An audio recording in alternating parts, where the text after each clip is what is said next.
Our word of the week this week is an obscure word. It occurs only twice in the New Testament, both times in what we call the Lord's Prayer in Matthew 6 and in Luke 11.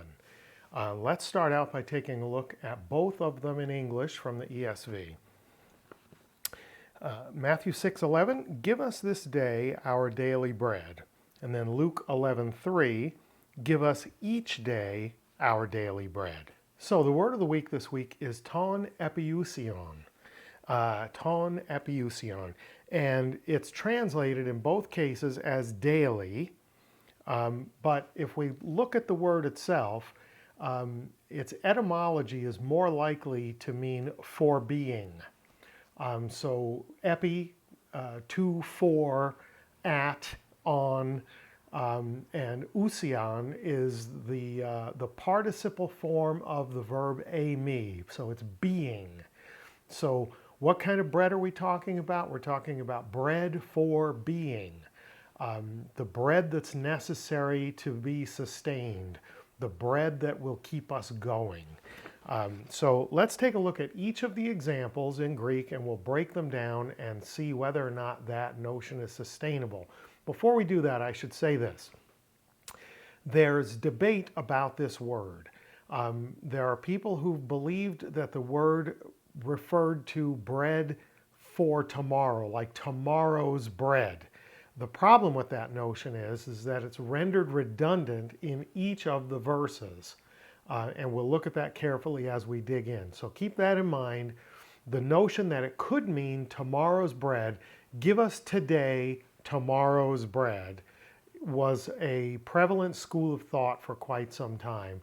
But I think we'll be able to see as we do a little exegesis in both verses that that's an unlikely candidate for interpretation. Let's go to Matthew chapter 6, verse 11 in the Koine.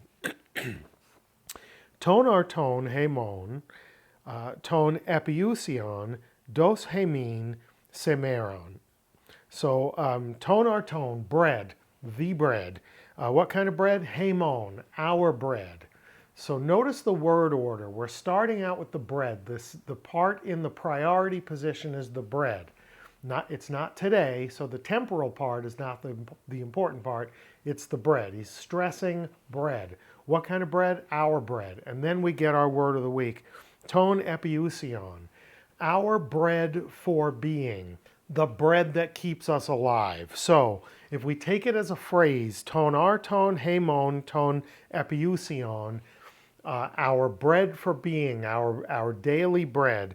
Dos is an imperative, it's an aorist imperative of didomi, give, hemin, to us, semeron, today. Give us this day the bread for our being, our bread for being, the bread that will suffice our survival.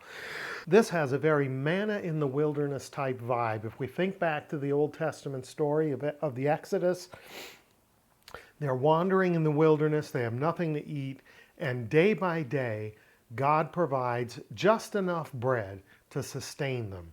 If they try and gather too much bread, it goes bad. But on Friday, they get a double portion, and it doesn't go bad through the Sabbath. This is daily bread.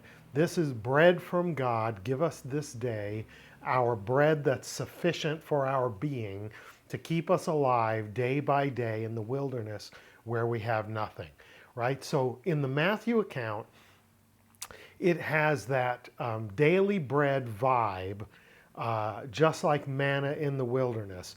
And I say that because of the aorist imperative verb. So an aorist imperative is usually a momentary act or a singular act. It's inceptive, it's ingressive. It's something that's going to happen now. Please give us this day, semeron, the bread which will sustain us, the bread for our being, our bread for being. Pretty great stuff. There are two slight differences when we get to Luke's account. Let's take a look at that. Ton arton hemon, ton epiousion, exactly the same as the Matthew account, our bread for being, but now look at where the changes come. Didu, not dos, but didu, hemin, to kath hemeron. So we get a change here in the tense of the imperative verb. It's not an aorist, dos, give us in a momentary or singular act. It's didu, present tense imperative, continually, not punctiliar action, but continual action, continually give to us, not semeron, today, this day, but kath hemeron, each day. Give us the bread that sustains us.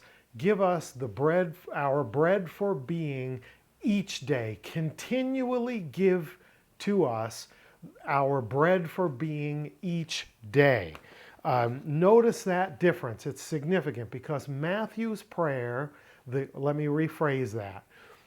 What we call the Lord's Prayer, Jesus teaching his disciples to pray in Matthew's account, is more of a one day at a time kind of prayer.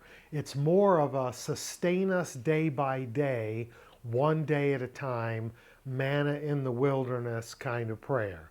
Makes sense when you think of Matthew as being the most sort of Hebraic of the four Gospels. But then we get to Luke's account, and he takes a view beyond today. Sustain us day by day, each day. Continue to provide for us day after day after day. So we see the difference in the choice in the verb tense, as well as in going from semeron, today, this day, to kath hemeron, each day. They're both, the significance is the same in this regard for both. So the bread of our bread for being, epiousion, our word of the week, is not about time. The time factor is captured in semeron, this day, and kath hemeron, each day. The time factor is already taken care of. It would be redundant if it's our daily bread in the sense of time, but it's our daily bread in the sense of sufficiency. Give us enough bread this day or each day so that we may continue being. Sustain us. That's the significance of our word of the week, ton epiousion, as it is in apposition to our head noun, ton arton, the bread of our bread, which is enough for us, which sustains us this day or each day, the reliance on bread from God rather than our own plans, plots, and efforts is at the heart of our word of the week. So our word of the week, ton epiousion, telling us about the kind of bread, not the frequency of bread, whether it be this day or each day. We're dependent on enough bread for our being so that we may carry on. It's a great word of the week. It's obscure, only twice in the New Testament. Take a look in Matthew chapter 6, verse 11, and Luke chapter 11, verse 3, so that you can see this magnificence of reliance, daily bread, in the sense that it's enough bread for us to continue being. Great stuff. Hope that was good for you. If it was, you know the deal. Like, share, subscribe, hit the notification bell, and until next time, Karis Kai Reine Humin, grace and peace to you.